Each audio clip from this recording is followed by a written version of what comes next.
We continue with your Super Bowl celebrations on this Friday, but we do need to step away getting word that Vice President of the United States, JD Vance, is about to speak at this live event. It is the Munich Security Conference happening in Munich, Germany. He's taking the podium now. Let's listen in.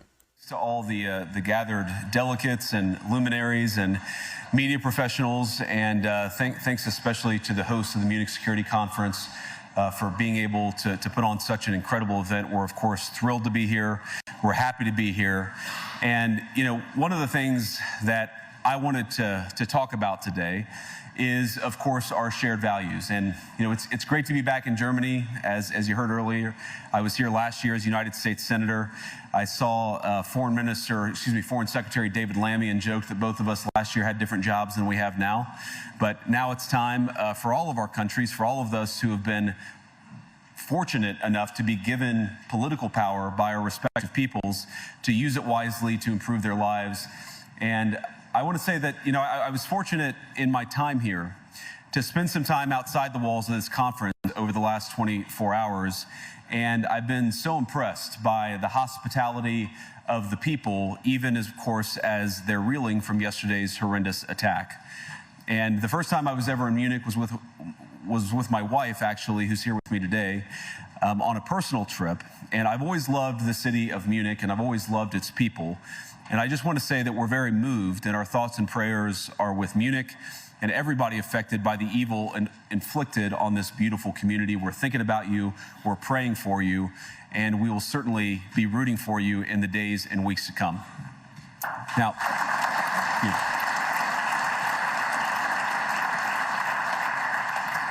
I hope that's not the last bit of applause that I get, but we gather at this conference, of course, to discuss security, and normally we mean threats to our external security. I see many great military leaders gathered here today.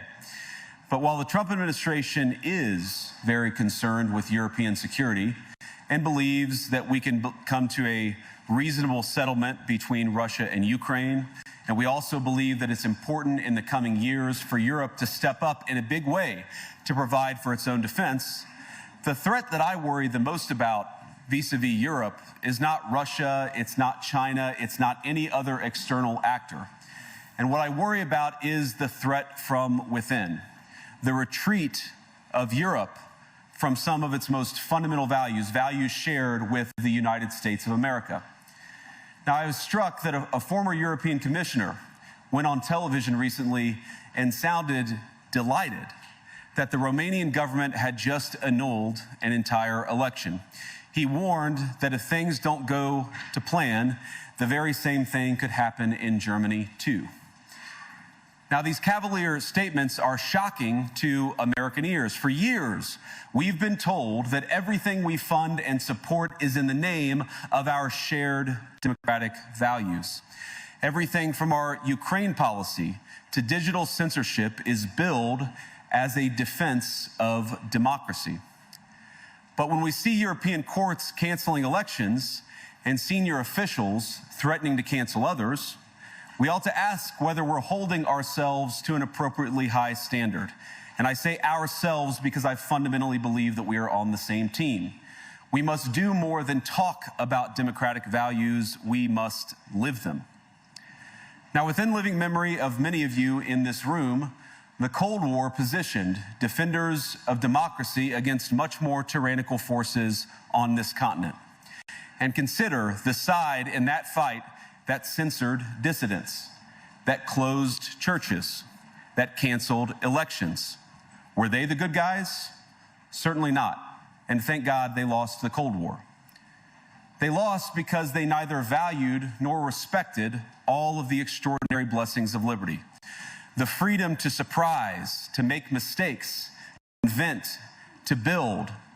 As it turns out, you can't mandate innovation or creativity, just as you can't force people what to think, what to feel, or what to believe. And we believe those things are certainly connected. And unfortunately, when I look at Europe today, it's sometimes not so clear what happened to some of the Cold War's winners. I look to Brussels, where EU commissars warn citizens that they intend to shut down social media during times of civil unrest the moment they spot what they've judged to be, quote, hateful content. Or to this very country, where police have carried out raids against citizens suspected of posting anti-feminist comments online as part of, quote, combating misogyny on the internet, a day of action. I look to Sweden, where 2 weeks ago the government convicted a Christian activist for participating in Koran burnings that resulted in his friend's murder. And as the judge in his case chillingly noted, Sweden's laws to supposedly protect free expression do not, in fact, grant, and I'm quoting, a free pass to do or say anything without risking offending the group that holds that belief.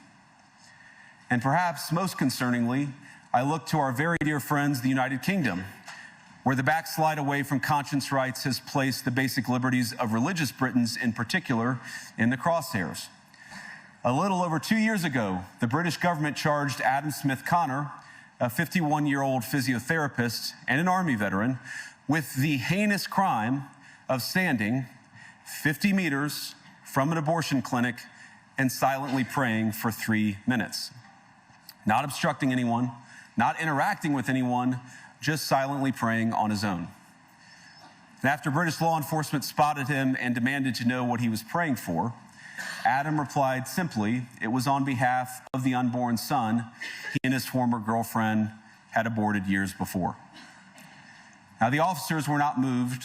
Adam was found guilty of breaking the government's new buffer zones law, which criminalizes silent prayer and other actions that could influence a person's decision within 200 meters of an abortion facility. He was sentenced to pay thousands of pounds in legal costs to the prosecution. Now, I wish I could say that this was a fluke, a one-off crazy example of a badly written law being enacted against a single person. But no, this last October, just a few months ago, the Scottish government began distributing letters to citizens whose houses lay within so-called safe access zones, warning them that even private prayer within their own homes may amount to breaking the law. Naturally, the government urged readers to report any fellow citizens suspected guilty of thought crime. In Britain and across Europe, free speech, I fear, is in retreat.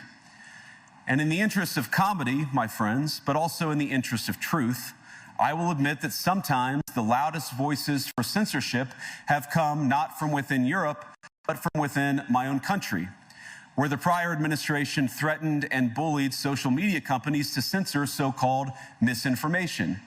Misinformation like, for example, the idea that coronavirus had likely leaked from a laboratory in China. Our own government encouraged private companies to silence people who dared to utter what turned out to be an obvious truth. So I come here today not just with an observation, but with an offer. And just as the Biden administration seemed desperate to silence people for speaking their minds, so the Trump administration will do precisely the opposite, and I hope that we can work together on that. In Washington, there is a new sheriff in town, and under Donald Trump's leadership, we may disagree with your views, but we will fight to defend your right to offer in the public square, agree or disagree.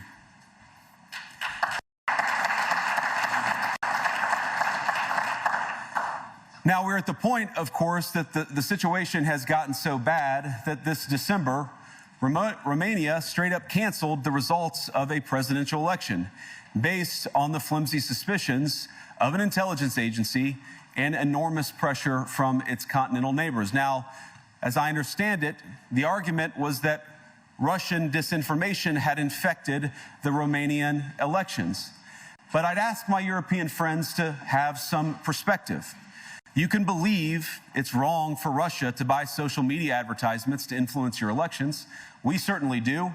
You can condemn it on the world stage even. But if your democracy can be destroyed with a few $100,000 of digital advertising from a foreign country, then it wasn't very strong to begin with. Now, the good news is that I happen to think your democracies are substantially less brittle than many people apparently fear. And I really do believe that allowing our citizens to speak their mind will make them stronger still. Which, of course, brings us back to Munich, where the organizers of this very conference have banned lawmakers representing populist parties on both the left and the right from participating in these conversations. Now, again, we don't have to agree with everything or anything that people say. But when when political leaders represent an important constituency, it is incumbent upon us to at least participate in dialogue with them.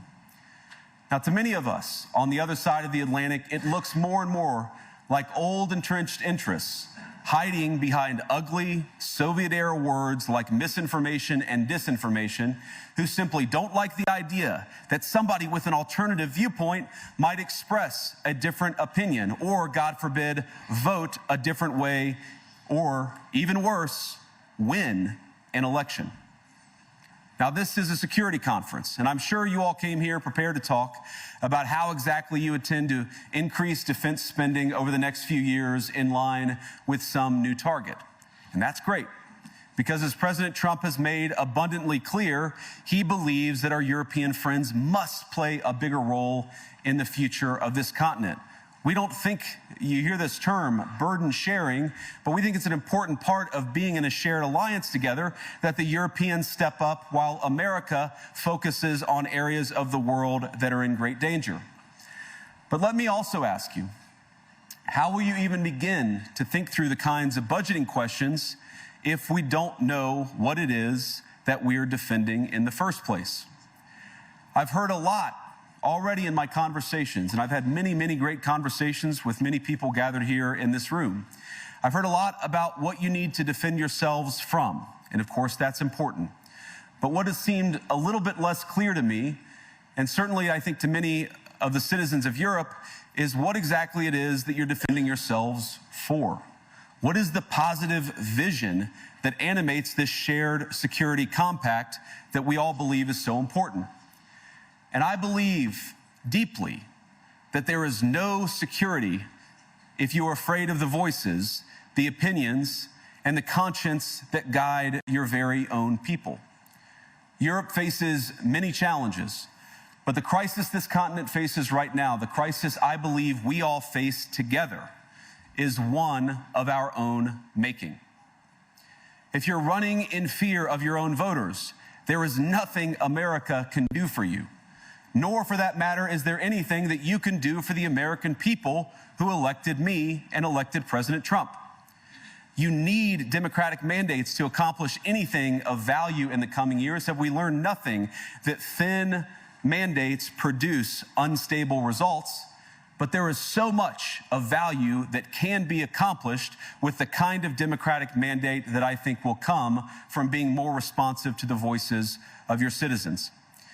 If you're going to enjoy competitive economies, if you're going to enjoy affordable energy and secure supply chains, then you need mandates to govern, because you have to make difficult choices to enjoy all of these things. And of course, we know that very well in America. You cannot win a democratic mandate by censoring your opponents or putting them in jail, whether that's the leader of the opposition, a humble Christian praying in her own home, or a journalist trying to report the news. Nor can you win one by disregarding your basic electorate on questions like who gets to be a part of our shared society. And of all the pressing challenges that the nations represented here face, I believe there is nothing more urgent than mass migration. Today, almost 1 in 5 people living in this country moved here from abroad. That is, of course, an all-time high. It's a similar number, by the way, in the United States, also an all-time high. The number of immigrants who entered the EU from non-EU countries doubled between 2021 and 2022 alone, and of course it's gotten much higher since. And we know this situation, it didn't materialize in a vacuum. It's the result of a series of conscious decisions made by politicians all over the continent and others across the world over the span of a decade. We saw the horrors wrought by these decisions yesterday in this very city. And of course, I can't bring it up again without thinking about the terrible victims who had a beautiful winter day in Munich ruined, our thoughts and prayers are with them and will remain with them. But why did this happen in the first place? It's a terrible story, but it's one we've heard way too many times in Europe and unfortunately too many times in the United States as well. An asylum seeker, often a young man in his mid-20s, already known to police, rams a car into a crowd and shatters a community. How many times must we suffer these appalling setbacks before we change course and take our shared civilization in a new direction? No voter on this continent went to the ballot box to open the floodgates to millions of unvetted immigrants. But you know what they did vote for? In England, they voted for Brexit, and agree or disagree, they voted for it. And more all over Europe, they're voting for political leaders who promise to put an end to out-of-control migration. Now, I happen to agree with a lot of these concerns, but you don't have to agree with me. I just think that people care about their homes, they care about their dreams, they care about their safety and their capacity to provide for themselves and their children. And they're smart. I think this is one of the most important things I've learned in my brief time in politics. Contrary to what you might hear a couple mountains over in Davos, the citizens of all of our nations don't generally think of themselves as educated animals or as interchangeable cogs of a global economy. And it's hardly surprising that they don't want to be shuffled about or relentlessly ignored by their leaders. And it is the business of democracy to adjudicate these big questions at the ballot box. I believe that dismissing people, dismissing their concerns, or worse yet, shutting down media, shutting down elections, or shutting people out of the political process protects nothing. In fact, it is the most surefire way to destroy democracy. And speaking up and expressing opinions isn't election interference. Even when people express views outside your own country, and even when those people are very influential. And trust me, I say this with all humor, if American democracy can survive 10 years of Greta Thunberg scolding, you guys can survive a few months of Elon Musk. But what